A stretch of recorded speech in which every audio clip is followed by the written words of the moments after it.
Capítulo 2, parte 4 y 5. Al frente del PRD obtuvimos logros electorales muy importantes. Dio resultados la dedicación para fortalecer la organización del partido y trabajar abajo y con la gente. Como lo he expresado tantas veces, la actividad política requiere pensamiento y acción. Claro que es importante el pensamiento, la reflexión, pero también es fundamental el trabajo que suele acompañarse de la buena fortuna. Dicen que los pedacitos de suerte se reparten de madrugada y por eso conviene levantarse temprano. Es importante estar presente en todos los lugares del país, hablar con la gente, organizar, postular buenos candidatos y apoyar las campañas. Las primeras elecciones locales que me tocaron fueron las del Estado de México, Guerrero e Hidalgo, y me dediqué a recoger sus muni- y me dediqué a recorrer sus municipios para levantar el partido y al mismo tiempo buscar buenos candidatos. Luchar por la vía electoral implica apegarse a ciertas reglas. Una de ellas es postular candidatos que cuenten con el reconocimiento de la población. Puede haber un dirigente social extraordinario, una mujer o un hombre honrado, recto y comprometido, pero tal vez no sea lo suficientemente conocido por el electorado y por ende no es un candidato idóneo. Una cosa es ser dirigente y otra candidato. Son lógicas distintas porque el dirigente trabaja más a partir de sectores, se desenvuelve más en ciertos círculos o núcleos de la población. El candidato debe ser conocido por más personas, tener la aprobación no solo de las clases populares, sino también de las clases medias. Ciertamente también ocurre que un buen dirigente es al mismo tiempo un buen candidato. En todo caso, es indispensable la disposición para abrir el partido a candidatos externos. Si se acepta luchar por la vía electoral para lograr la prosperidad del pueblo y la nación, no se puede participar en las elecciones solo de manera testimonial. Se participa para ganar y para avanzar en ese terreno. Me tocó dirigir al PRD en circunstancias muy difíciles. El partido había resentido mucho la embestida salinista y era necesario reposicionarlo. En el sexenio de Salinas hubo muchos asesinatos de dirigentes políticos y sociales. Durante su gobierno perdieron la vida alrededor de 600 militantes y simpatizantes de nuestra organización política. Es algo que nunca se debe de olvidar. El régimen salinista había decidido destruir al PRD y negociar con el PAN. En ese tiempo se empezó a construir la alianza entre el PRI y el PAN, la cual dio lugar a la componenda que hoy conocemos como PRIAN. Mientras que el PAN le respetaban los triunfos electorales, ganó su primera gobernatura en Baja California en 1989, a nosotros nos hacían fraude en todos lados. No solo eso, con la complicidad de los medios de comunicación, sobre todo de la televisión, pusieron en marcha una estrategia de desprestigio, intimidación y miedo. Muchas veces repitieron que el PRD era el partido de sangre y de la violencia. Al mismo tiempo utilizaban los recursos públicos y los programas sociales para traficar con la pobreza de la gente y comprar lealtades con fines electorales. Como resultado de estas acciones, después de que en 1988 la candidatura del ingeniero Cárdenas obtuvo a nivel nacional 30.8 de los votos, según las muy cuestionables cifras oficiales, en las elecciones de 1991, para renovar el Congreso bajaron a 9% nuestros sufragios, es decir, nos barrieron. Querían desaparecernos por completo. Nos dieron trato de enemigos a destruir, no de adversarios a vencer. Ya desde los tiempos de Salinas existía la idea de consolidar el bipartidismo. Se apostaba a algo muy parecido al sistema político estadounidense de los partidos, pensando, desde luego, en eliminarnos de la escena político-electoral.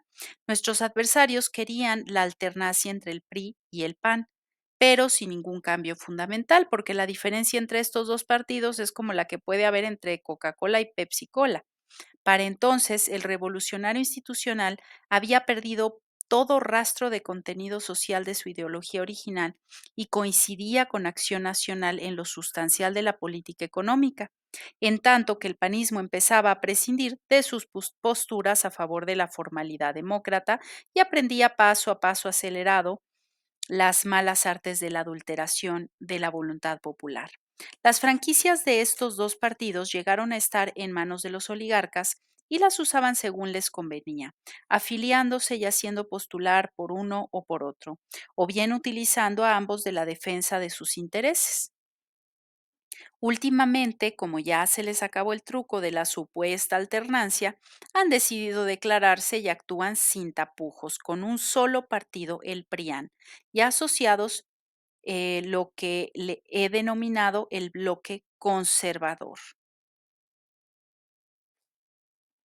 En esencia, a los que se creían amos y señores de México no les convenía que participáramos y que tuviéramos buenos resultados, porque la opción que representábamos era distinta, significaba aspirar a un cambio verdadero, más allá de lo electoral.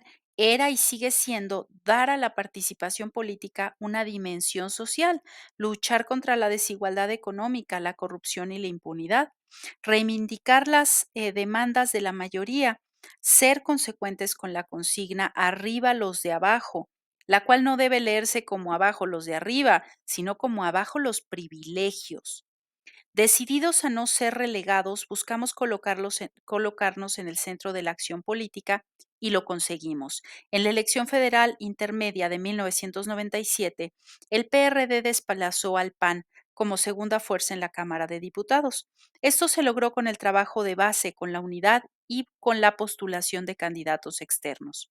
Aunque no cualquiera pudo ser candidato, se cuidaron perfiles y trayectorias, no abrimos las puertas de par en par y nos reservamos el derecho de admisión. En fin, aun cuando las candidaturas externas siempre generan polémica, logramos consenso en el interior del partido.